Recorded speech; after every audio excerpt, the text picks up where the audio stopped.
The Europa League is the second most prestigious tournament in European club football, just behind the Champions League. And in this season's tournament, Liverpool are the favorites to win it. They've been given a 29% chance of winning, while Leverkusen and Roma have a 10% chance. But in this video, that might all change because we're gonna decide the winner of the Europa League via FC Imperialism. Disclaimer, if Sevilla end up winning it somehow, it's not my fault. Now, how this works is simple. You've got this map with all the teams that are currently in the Europa League, except these 6 teams because they're not an FC24. Then we've got this wheel with all the 26 teams that are currently in this video, and we're gonna spin it to determine who attacks. And in this case, it's Leverkusen. Leverkusen's right in the middle of Europe, so they've got a lot of teams that they can possibly attack. And to determine who they attack, we spin this arrow, and the arrow points towards northwest. Then we take that arrow, bring it, and put it over Leverkusen, and it looks like we're hitting the Rangers. And now the winner of this match will get to take the other one's land as well as their best player. Rangers had a great chance from a set piece that Lammers headed over the bar. Then Leverkusen took the lead with Hoffman scoring to make it 1-0. However, it was substitute Kieran Dowell tying things up in the second half with a great strike inside the box to send this one into extra time. In extra time, the Scottish side nearly took the lead with Rıdvan Yılmaz's effort, but the goalkeeper Hradecki was up to the task. With nothing else happening, this one had to be decided by penalty kicks. And it was all up to Hložek and Butland. Hložek scored, sending the Rangers home. Great effort by the Rangers, but they're being taken over by Leverkusen. And they also get the Rangers captain, Tavernier. Now, with the Rangers eliminated, the next team to attack will be Roma. And Mourinho's side is going to be attacking southeast. Now, they hit nobody in that direction, so we have to spin once again. And this time, they're attacking northwest. And that only means a clash between the two Italian sides. They're hitting Atalanta. And this match was a stalemate until the 79th minute, when a through ball to Scamacca was finished well by the Italian striker to give Atalanta a 1-goal lead. 10 minutes later, shaken by the first goal, the Roma defense fell asleep and Lookman found himself all alone in front of goal, and he put the ball into the back of the net to win this match for his team. So Jose Mourinho's side fails in their attack and all of Italy becomes Atalanta's. And at the same time, Atalanta get to steal an 86 rated Paulo Dybala. I did not expect Roma to go out this early. The next team to attack is Union Saint-Gilloise, and the Belgian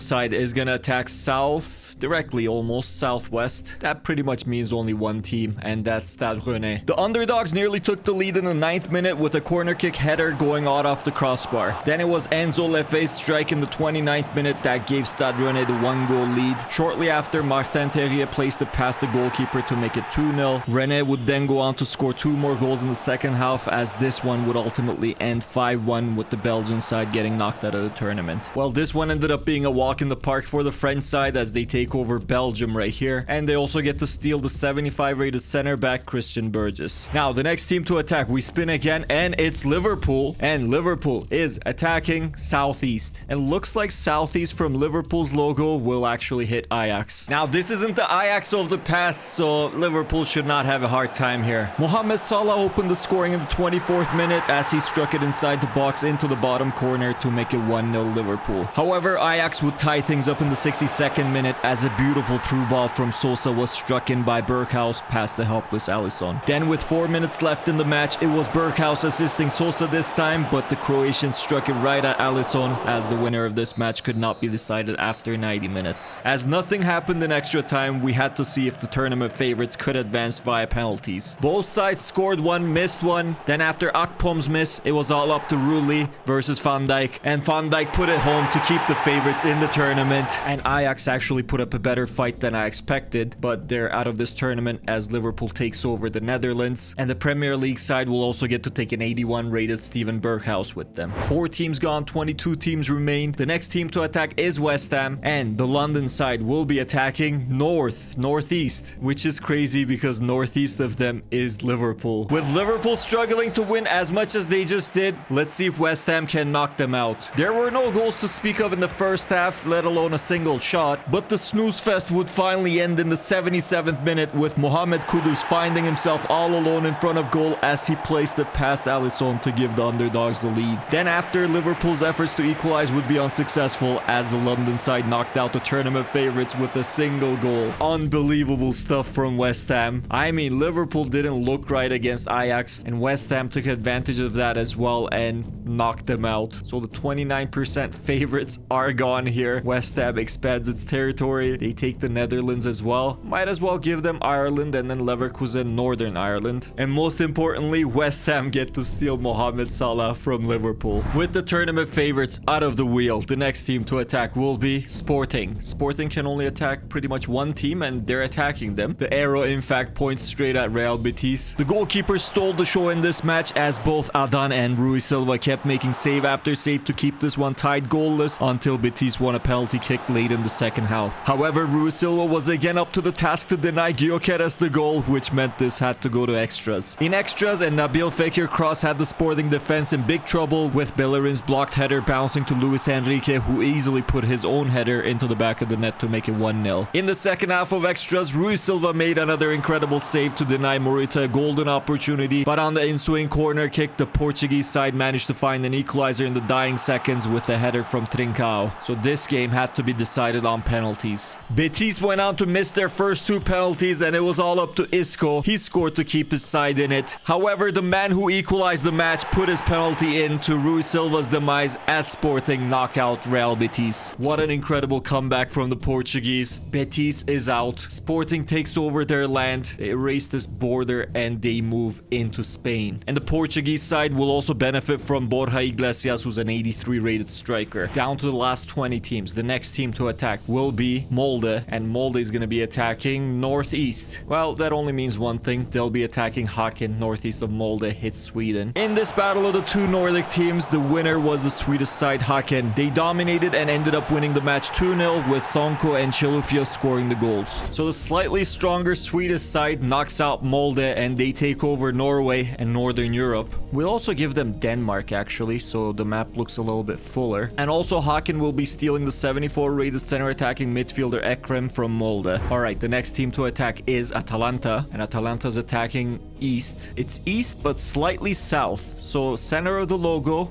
it'll hit AEK, the Greek side. The underdogs came out firing in this one as a great shot was first saved by Musso, but then another one on the following corner kick was struck beautifully by Zuber to give AEK a 1-goal lead. However, Atalanta tied the match right away with Zappacosta putting the ball in after an amazing through ball from Coop Miners. Then in the second half, an AEK defender would give away a penalty with a handball. Lukman stepped up to the spot and struck it emphatically to put the Italians up by a goal. And that was all it took for the Greek side to be knocked out of the tournament. So the Italians take over northern Greece, and I'm also just gonna give them the rest of this area and anything that's east of Greece, including Turkey and Cyprus, because the only team that's stuck down here is Panathinaikos, and they'll inevitably have to face Atalanta. And Atalanta are also stealing a 77 rated center attacking midfielder Pineda from AEK. Alright, the next team to attack is Villarreal, and the Spanish side will be attacking northwest. And putting this arrow right on top of Villarreal's logo, I'm not sure what we're gonna hit, so I'm gonna draw a line, and it actually hits West Ham just barely. This should be an interesting one as West Ham have Mohamed Salah, so it's a great chance for either side. If Villarreal win, they'll get Salah. If West Ham win, they'll get a pretty good player, most likely Parejo from Villarreal. And it was the Spanish side who took the lead with Charlotte's goal in the 20th minute, but then new West Ham man Mohamed Salah responded in the 29th minute with a first-time effort to tie the match at 1-1. Going into the dressing rooms at the half, both sides were convinced they could win this match. And it was the English side that came out more fired up, with striker Antonio failing to score on two separate occasions as veteran goalkeeper Pepe Reina made two incredible saves. However, West Ham kept pounding on the door and their efforts were finally paid off at the end of the second half of extra time, with substitute Maxwell Cornet getting the winner. And West Ham go on to knock out Villarreal. We'll give them Andorra as well. Not gonna lie, West Ham's my favorite to win this whole thing. They play great. And as mentioned, they also get to steal the 86 rated center midfielder Dani Parejo. Alright, our next team to attack is going to be Rakow, the Polish champions. They have to attack somewhere west and they are attacking northwest. I mean, they really chose the wrong team to attack. They're attacking Leverkusen. This one should be interesting. Can the Polish side score? And they can! Whoa! What a goal from Novak in the 6th minute. Can this side upset one of the tournament favorites so far? Leverkusen are probably in the top 3 to win it all, but what a strike from Novak. The Polish side would go on to add a second goal on a set piece, with Kochergin left all alone to head a bouncing ball to give Rakow a more comfortable lead.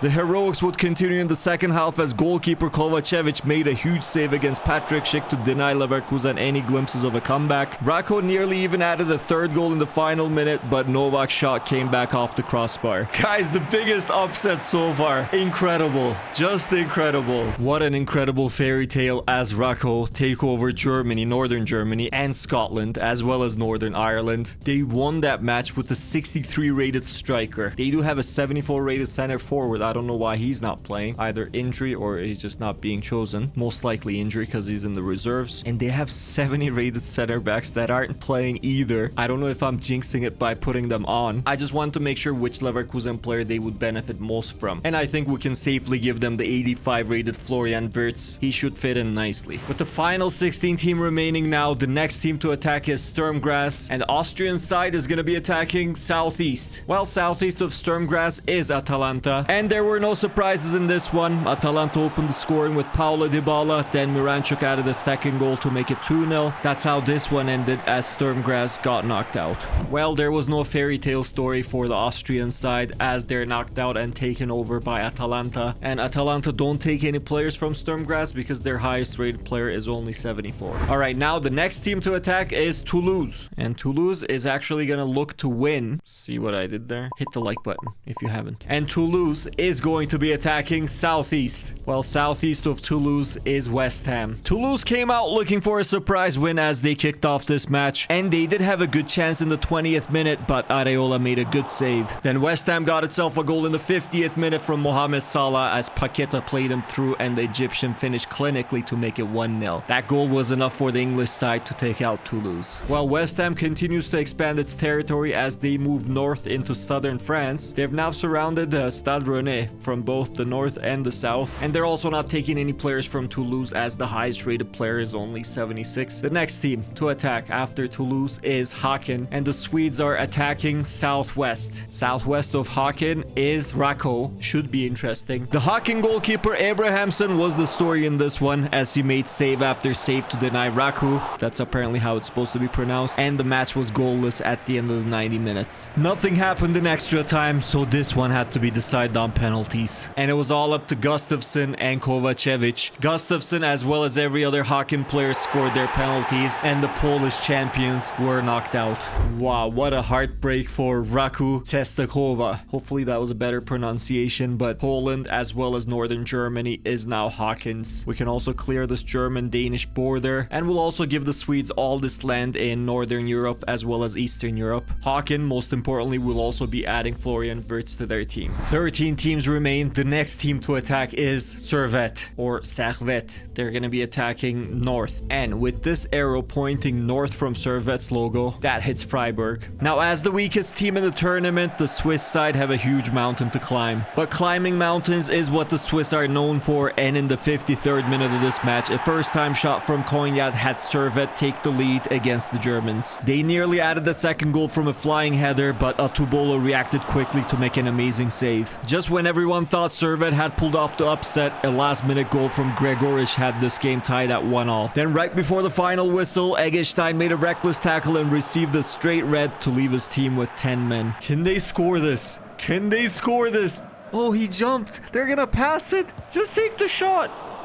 Oh my goodness. So this one's going into extras. Once again, nothing happened in extras, so we had penalties to decide yet another match. Freiburg went out to score every single one of their penalties to avoid a huge upset. Servette nearly had it, but they're out. Freiburg takes over Switzerland, and also they steal Stevanovic from Servette, a 76 rated right midfielder. Servette nearly had it. Now, the next team to attack is Panathinaikos. They really have one option, and it's Atalanta. And the closest either side came to scoring was in the 81st minute when a Panathinaikos volley was partially saved by Musso, then hit the post and stayed out. Then in extra time, Panathinaikos did get their goal with striker Ioannidis as he found himself all alone in the box and scored to pull off a huge upset against the Italians. Guys, who saw this coming? Atalanta are knocked out and Panathinaikos takes all over their land. The Greeks were fully surrounded, but they channeled their inner Spartan. This is Sparta! and the underdogs now control the entirety of Southeastern Europe. Panathinaikos are also stealing Paulo Dybala from Atalanta. Following that huge upset, the next team to attack is Marseille for the first time in this video, and the direction Marseille is attacking is west. Directly west of Marseille, we hit West Ham United, so this is a huge match. And the attacking side took an early lead with Aubameyang scoring to make it 1-0. Then disaster struck once again for West Ham. Marseille scored the second goal after some horrendous defending to take a 2-goal lead. However, the Hammers managed to score a very important goal with Mohamed Salah to pull one back right before the halftime whistle. Would this be the beginning of a comeback? Well, it didn't look like it when a sloppy giveaway from Aguerd led to a third Marseille goal. What a hit from Vertu. But this match looked far from over as West Ham won a penalty kick in the 78th minute, which Paqueta ended up missing. It just wasn't the Hammers' night as they would go on to lose this match 3-1. That giveaway for the third goal was huge, so West Ham is knocked out and Marseille, just like that, take over a lot of land. And the French side also get Mohamed Salah. 10 teams now remain on the wheel, and the next side to attack is Slavia Prague, and the Czech side is attacking southeast. Well, this one's a little interesting. I think they still hit Lask, and this one was a back and forth affair with Slavia taking the lead and Lask playing catch up until it was tied up at 2-2. Ultimately, it would be with Zafiris and Jurečka's goals that Slavia Prague would go on to win this one 4-2. Well, Slavia Prague takes the remainder of Austria, and they also steal a 74 rated Robert Joule from Lask. Now with the final 9 teams remaining, the next team to attack is Freiburg. They struggled against Servette last time. They're going to be attacking northeast, and northeast from Freiburg is going to be Haken. Haken are major underdogs in this match, but can they pull off the upset? Let's find out. And it took 64 minutes to get the first goal of the match, but what a goal it was. Pirc showed a great bit of skill to get past the defender and took his shot to score and make it 1-0. 10 minutes later though, the favorites equalized with striker Salai scoring, but the Swedes did not give up and they nearly took the lead, but Lajuni hit the post. And on the following counter-attack, Freiburg scored to win this match 2-1. That was probably heartbreaking to watch if you're a Haken fan or a fan of underdogs in general, as they lose all this land to Freiburg and the Germans take over Northern Europe. Oh, and they're also getting Florian Wirtz. What a goal he scored. With Haken out of the wheel, the next team to attack is Sparta Prague. Sparta Prague hid until the final 8 here, and they're going to be attacking east, which only means it's the Prague derby. Slavia missed 2 incredible scoring opportunities to begin this match, and things would just get worse for them in the second half as they gave away a penalty, which Kuchta scored to make it 1-0 to Sparta. That goal was all it took for Sparta Prague to conquer the other side of this city. Slavia missing those one-on-ones was just crazy, so they lose all their land here to Sparta Prague as Sparta Prague reunites Czech Republic. Sparta's also getting the 77 rated center back Holeš from Slavia. Down to the last 7 teams. The next team to attack will be Sporting. Well, Sporting can only pretty much attack Marseille, but to make things official, they're going to be attacking northeast, and yes, indeed, it does hit Marseille. This one started with some fireworks as Mohamed Salah took down Nuno Santos with a reckless tackle from behind. The ref only showed a yellow, but the Sporting fans thought he should have been sent off. Shortly after though, the Portuguese side was rewarded with a penalty off of a handball. Pedro Gonçalves stepped up to the spot and converted to put his team up by 1. Marseille got its best chance in the 90th minute, but Kondogbia's header went wide of the near post as they lost this match 1-0. Mohamed Salah loses for the second time after losing at Liverpool. He did win with West Ham once, but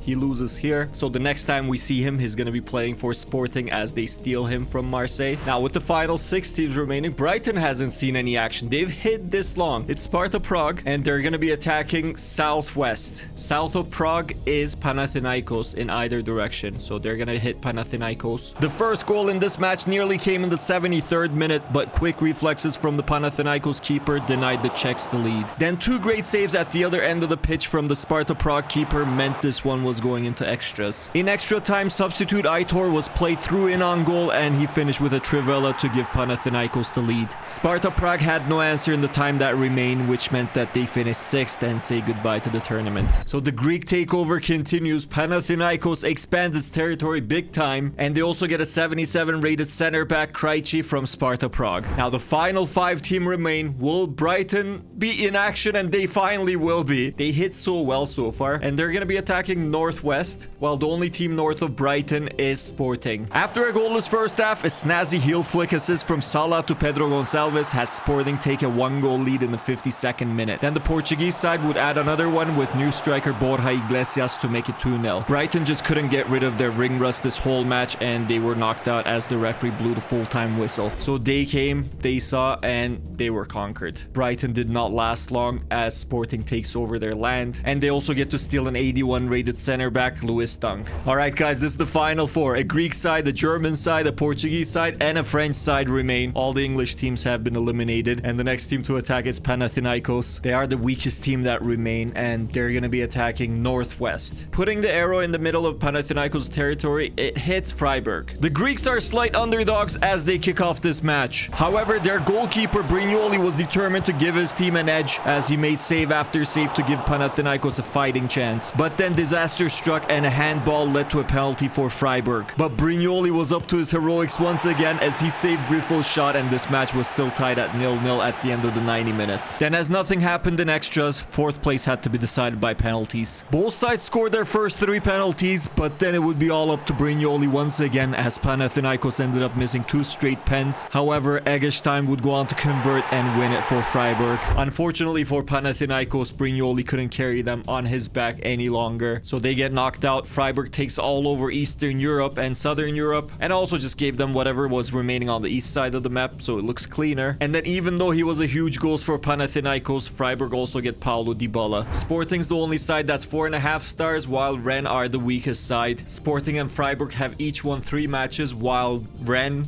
they've only been featured once. Now they're the team to attack. They took on Union Saint-Gilloise and they beat them 5-1. So this is the second time they're gonna attack. They're going southeast, which means Freiburg get to go to the final, while this match will decide who gets to face them there. And Rennes started this one off with a bang. Bourigeaud stepped up to take a free kick that not too many goalkeepers can stop as Rennes made it 1-0. Oh my goodness, what a goal. However, the French side gave away a penalty in the 28th minute, and Pedro Gonçalves sent Mandanda going the other way to tie the game at 1-1. Right after the goal, the Sporting defense fell asleep as Terrier walked through the back line comfortably to give his team the lead once again. Then just before the halftime whistle, Avan made a couple of good saves to keep his side in the fight. Otherwise, it would have been an early night for the favorites. However, Sporting would fail to produce anything in the second half, and at the end of the 90 minutes, Rennes won the match 2-1 to join Freiburg in the final. Not a good performance from Sporting. They're knocked out. Rennes takes all over their land. Salah was a ghost. Borja Iglesias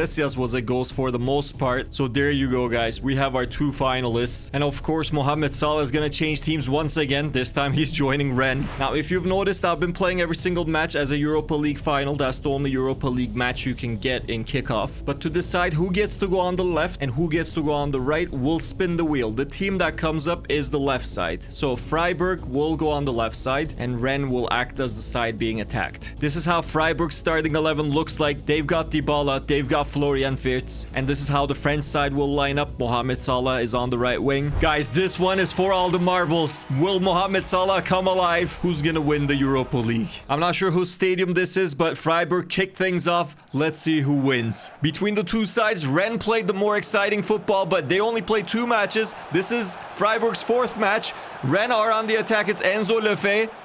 Will he pass? The attacking AI is interesting in FC24, but Rennes still on the attack. Gori with the shot. Atubolo with the save. Rennes look to attack once again. It's the right back Assignon to Mohamed Salah. Mohamed Salah finds Bourigeaud. Lefebvre, good passing. Martin Terrier, but it's another good save from Atubolo. He's only rated 70 overall, this goalkeeper. Here's Lefebvre. Gori to Terrier. His shot got blocked, and that's how the first half ends. Dybala had the ball. The ghost. He did Panathinaikos dirty. Will he surprise everybody in the second half? Let's see. Now Freiburg on the attack. Florian Wirtz to Gregoric. This looks promising. Grifo, and Mandanda has to make a good save. And here's an interesting substitution. Florian Wirtz comes off, and it's Eggestein coming on. I think one goal is going to decide this one, and will it come here? Amin Gori with the ball.